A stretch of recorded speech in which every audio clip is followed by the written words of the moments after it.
Yang menyempitkan rezeki adalah membuang-buang karunia, tidak mensyukuri nikmat.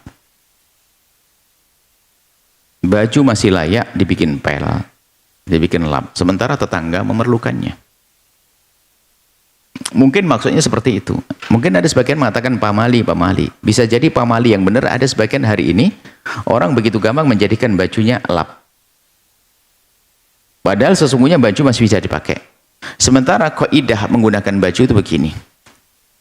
Jika Anda sudah tidak, atau Anda punya baju yang baru, maka baju yang lama itu biasakan, jangan gampang dirusak.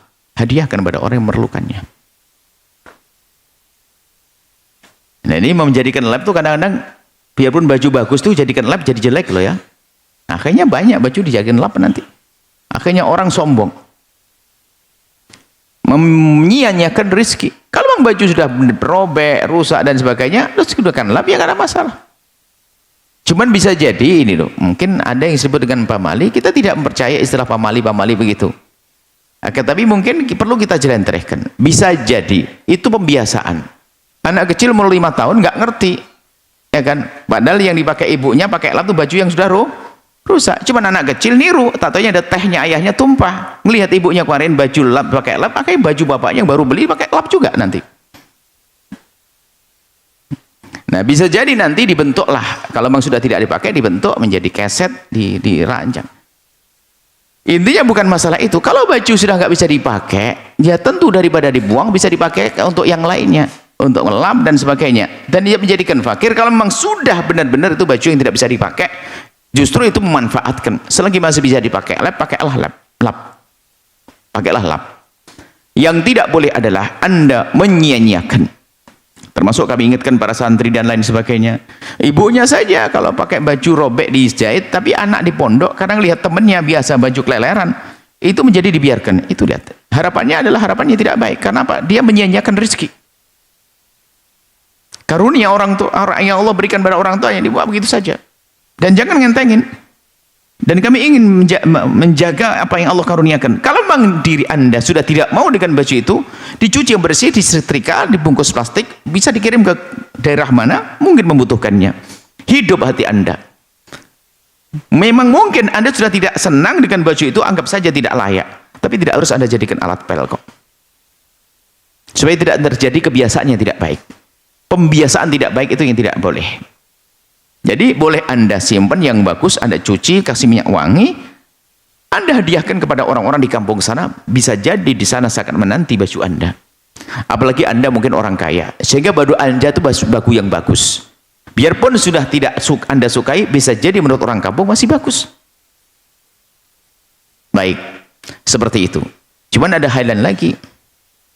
Bagi yang menghadiahkan baju, barangkali Anda orang menghadiahkan baju ini supaya tidak salah. Karena suatu ketika kami ada gerakan memberikan bantuan pakaian bekas yang masih layak untuk saudara kita di wilayah terpencil yang perlu bantuan. Waktu itu. Setelah itu banyak baju yang terkumpul. Setelah dilihat, subhanallah innalillah, untung kita lihat. 50% tidak layak dipakai, bukan dari segi tidak baiknya. Bajunya orang yang lagi hijrah. Ini ibu-ibu yang tobat, sehingga baju yang tidak layak itu, baju apa namanya yang mungkar, yang ada rupanya mau dikasih ke, lah ini bahaya, yang dirusak orang kampung sana, nanti mereka pakai baju begini. Jadi kalau nah ini baru baju Anda wahai wanita, kebalikannya yang tidak menutup aurat, selagi tidak layak, maksudnya kalau baju yang tidak menutup aurat dipakai di kamar sama suami kan layak.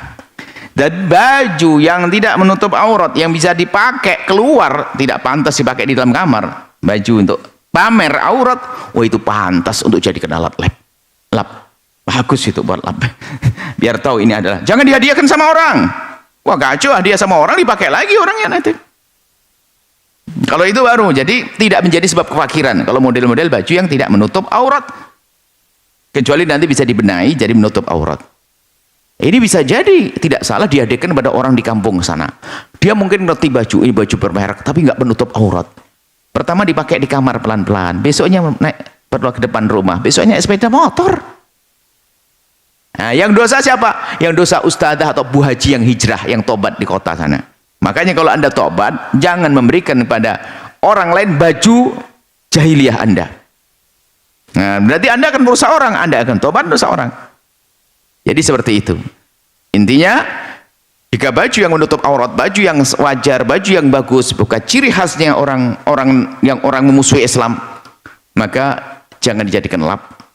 Lebih baik Anda bungkus dan Anda hadiahkan. Tapi kalau baju yang menunjukkan syiarnya orang yang tidak beriman, baju yang syiarnya orang yang musuhi Islam, ya nggak perlu dihadiahkan untuk dipakai sama orang, membesarkan syiar mereka juga. Akan tapi boleh Anda gunakan lap. Atau tadi baju yang tidak menutup aurat, yang kalau Anda bagikan ke orang lain malah menjadi orang lain rusak, maka boleh pakai keset juga boleh. Kenapa? Sebab dipakai sudah nggak layak lagi. Lalu untuk apa? Ya tidak ada yang tepat kecuali untuk seperti itu, keset, untuk lap dan sebagainya. Tapi di saat Anda menggunakan itu semuanya, lebih baik dirubah dulu bentuknya supaya tidak ditiru oleh anak-anak Anda, sehingga anak Anda mengerti kalau baju tidak baik langsung dipakai lap. Itu yang kacau. Sehingga nanti di kampusnya, di kuliahnya sana, di kos-kosannya, baju masih bagus, langsung dijadikan lap, pel, segala macam, Masya Allah. Akhirnya menyia-nyiakan rizki. Nah, baru itu menjadi sebab kurangnya rizki, sempitnya rizki, karena Anda tidak hemat, Anda tidak peduli dengan karunia Allah. Wallahu a'lam bishawab.